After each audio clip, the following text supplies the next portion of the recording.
आज अपने विद्यालय की तरफ से आए हैं। आपके विद्यालय में एक इको क्लब का समूह बनाया गया है।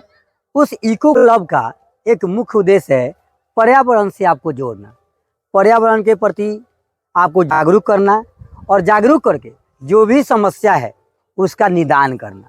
ये बहुत अच्छा पहल है हमारी सरकार की, ठीक है। क्योंकि आए दिन हम लोग देखते हैं कि पेड़ पौधा ज़्यादा काटा जा रहा है, जिस कारण हमारा पर्यावरण दूषित हो जा रहा है। तो हमें पर्यावरण से जोड़ने के लिए सरकार एक अहम भूमिका उठाई है। इको क्लब का एक गठन किया गया है, जिसमें आप 8, 7, 6 क्लास के जो भी बच्चे होंगे उनको सिखाया जाएगा कि ये पेड़ पौधा हमारे जीवन में कितना महत्वपूर्ण है। तो हम आप लोगों को यहाँ पर लेकर आए हैं इस वातावरण में। ये वातावरण देखिए कितना अच्छा लग रहा है। यहाँ पर आपको क्या क्या दिखाई दे रहा है? पेड़ पौधा दिखाई दे रहा है। और यहाँ पर कैसा महसूस हो रहा है? बहुत अच्छा महसूस हो रहा है क्या? अब हमें ये बताइए, पेड़ से क्या क्या फायदे हैं? फायदे आप लोग बताइए, एक एक के लोग बताइए। हाँ बोलिए। ऑक्सीजन देता है। ठीक है, आप बताइए। लकड़ी मिलता है। आप बताइए क्या क्या प्रयोग कर सकते हैं इससे? हाँ बताइए। गर्मी से राहत दिलाता है। बोलिए। और फल भी देता है, हाँ? छांव देता है और प्रदूषण से बचाता है। और बोलिए लोग। ठंडा ठंडा हवा देता है। लकड़ी भी मिलती है, सोने के लिए काम आ जाता है, बैठने के लिए काम आ जाता है, घर कुछ बनाने के लिए। हाँ, घर बनाने के लिए लकड़ी का प्रयोग हम लोग करते हैं। नाव बनाने के लिए कर देते हैं, टेबल कुर्सी बनाने के लिए। अब सोचो एक पेड़ से इतने फायदे हैं, फिर भी हम लोगों को जागरूक करने की जरूरत पड़ रहा है।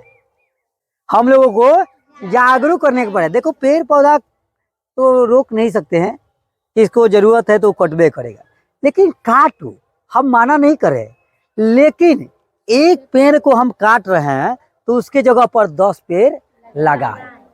सतत प्रक्रिया चले, ये नहीं कि हम काट ले और एक पेड़ पौधा भी लगाए नहीं, तो फिर आने वाले पीढ़ी को पेड़ मिलेगा? नहीं मिलेगा। उसको ऑक्सीजन मिलेगा? उसको राहत मिलेगा ठंडा से? उसको घर बनाने के लिए लकड़ी मिलेगा? नहीं मिलेगा। तो आप रोड के किनारे, स्कूल में, ठीक है, अनेकों जगह पर आप पेड़ पौधा को लगाइए। अब उसका देख रेख कीजिए। अब इसका देख रेख देखो कोई नहीं किया है, फिर भी ये अपने आत्मनिर्भर है, ये अपने से निकल गया है। क्योंकि यहाँ पर हम जैसे बनमानुस नहीं आते हैं, ठीक है, क्योंकि हमारे पास समझ नहीं है, जिस कारण हम लोग पेड़ पौधा अधिक काट देते हैं। लेकिन नहीं, ऐसा नहीं करना चाहिए। हमें पेड़ पौधा अधिक से अधिक लगाना चाहिए और एक दूसरे को भी सिखाना चाहिए। और आपको ये भी संकल्प लेना चाहिए कि जब भी आपका बर्थडे हो, आपके पापा का बर्थडे हो, आपके मम्मी का बर्थडे हो, घर के किसी भी सदस्य का बर्थडे हो, या कोई खुशी का ओकेजन हो, मौका हो, तो आप एक पेड़ पौधा जरूर लगाइए। हम भी कभी लाइब्रेरी का उद्घाटन करते हैं, स्कूल का उद्घाटन करते हैं, या किसी फंक्शन में जाते हैं, हम किसी को गिफ्ट खरीद कर नहीं देते हैं। हम किसी को गिफ्ट खरीद कर नहीं देते हैं, हम पेड़ पौधा ही खरीद कर दे देते हैं, या तो मेरे पास रहता है उसी को गमला में लेकर हम दे देते हैं। आप लोग भी किसी को टीचर डे आए, चाहे बाल दिवस आए, कुछ भी है, अधिक से अधिक प्रयास करें कि हम लोग पेड़ पौधा ही एक दूसरे को क्या करें?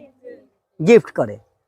उससे क्या होगा कि भाई वो अपना से नहीं खरीद रहा है, कम से कम वो दिया है तो उसको एक पहचान करके लगाएगा और याद रखेगा कि मिथिलेश सर हमको ये पेड़ दिए थे। जब बड़ा भी हो जाएगा इस पेड़ को देखकर हमको तुम लोग याद करोगे। हम बोले यहाँ रहे चाहे ना रहे, चाहे तुम लोग हमको दिए रहोगे तो हम भी जाकर लगाएंगे। तो ससना स्कूल में हम पढ़ा रहे थे तो उस समय ये सुधीश चाहे जो भी है, राजू रंजन, हमको ये पेड़ गिफ्ट किया था। और कापी कलम हम देते हैं, कितना दिन चलता है?